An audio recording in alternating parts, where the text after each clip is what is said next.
In this video, I'll tell you about my most efficient way to deal with what's going on inside my head. Walking. The technique that I'll talk about is for me absolute number one in terms of self-analysis and finding answers to complex questions. I'm confident that anyone can master it if they invest effort and patience, since it will take time to learn it.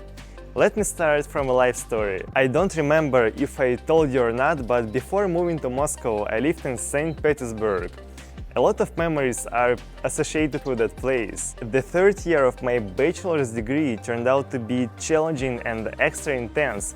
At that time, I created my own non-profit organization and began to engage in social educational projects. I don't remember the details, but at some point I was developing several directions at the same time and implementing 3 or 4 ideas.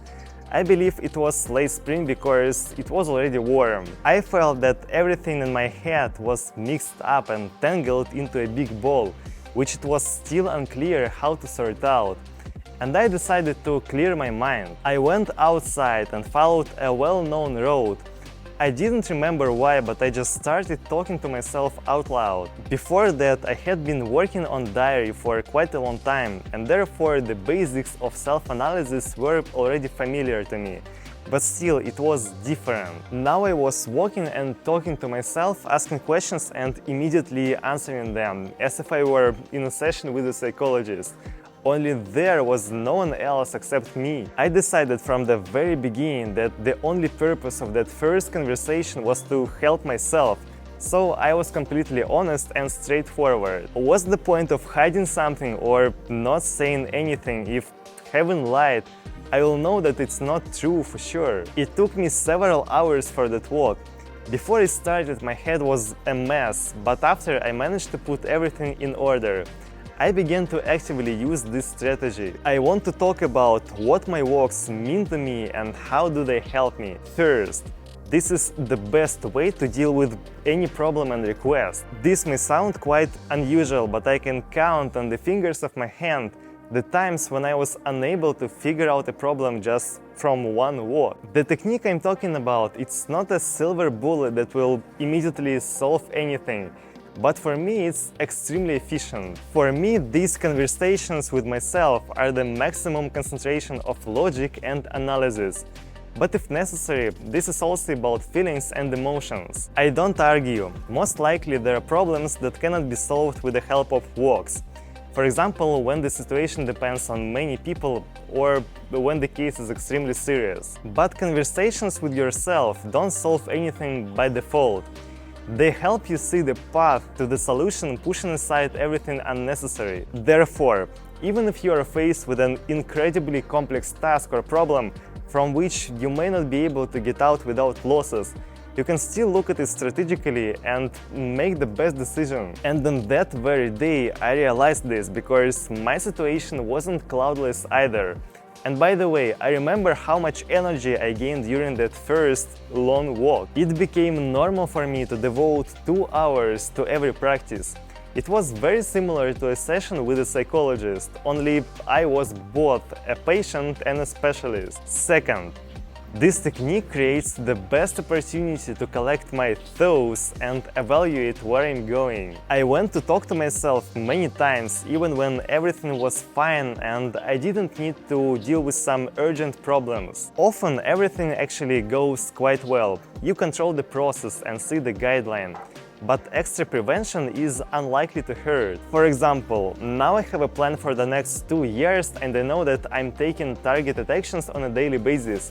Everything is within my scenario. However, several times a week I go to the Indian Ocean coast and conduct something like a self-audit, where I ask and answer questions. Today I have 4 main areas that I need to work on in order to reach my goals in years to come, and I analyze the speed and direction of my movement. At the very beginning, I just walk along the shore for about 15 minutes and relax, removing unnecessary thoughts.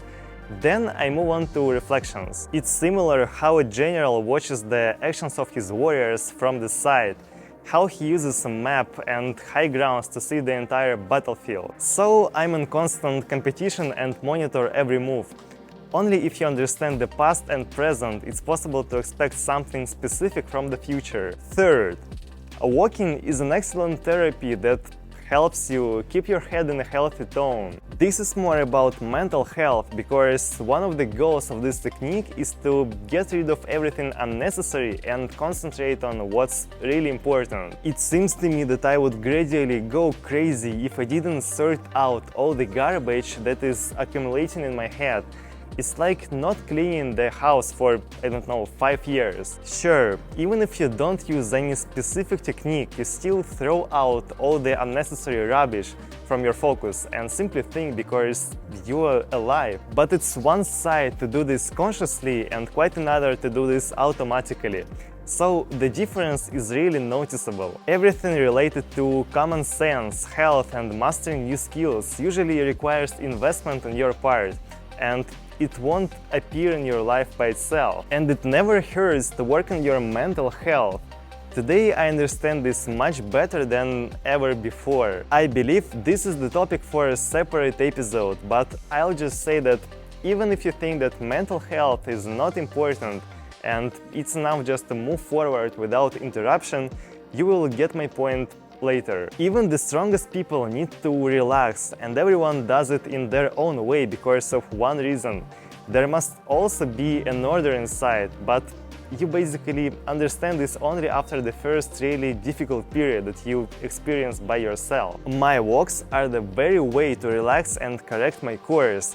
And who knows, maybe you too will adopt this technique. As you understand, since that late spring in St. Petersburg, I have been following the approach of walking and talking to myself. This is truly a very effective way to speed up and not getting stuck in the process of achieving a goal.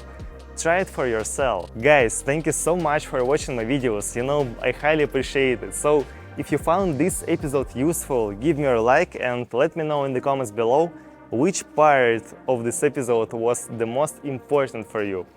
If it wasn't useful, give me your dislike, feel free to do this, and also write the comment below to explain your position.